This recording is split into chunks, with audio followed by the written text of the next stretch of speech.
कौन बनेगा कराची का नया एडमिनिस्ट्रेटर? पीपल्स पार्टी और एमक्यूएम मुआहदों में पेशरफ्त। एडमिनिस्ट्रेटर के लिए एमक्यूएम की जानिब से अब्दुल वसीम, इफ्तिखार कायम खानी और सैफुर रहमान के नाम दिए गए हैं। अब्दुल वसीम 3 बार रुकने असम्बली और पार्टी के दीगर आम ओहदों पर फाइज रह चुके हैं।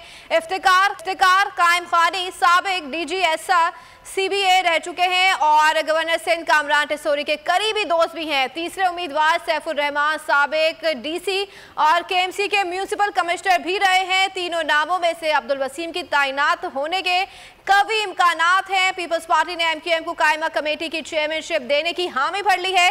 मुत्तहदा कौमी मूवमेंट 4 साल बाद से असम्बली की कायमा कमेटियों का हिस्सा बनने को तैयार है।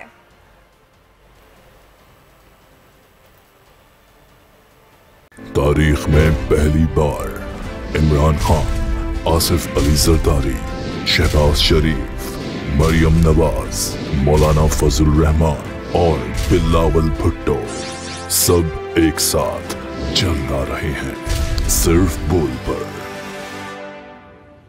सबसे ज्यादा व्यूज और सबसे ज्यादा रेटिंग के साथ बोल आज भी रहा नंबर 1 पर। सब्सक्राइब करें और बेल दबाएं ताकि कोई खबर रह न जाए।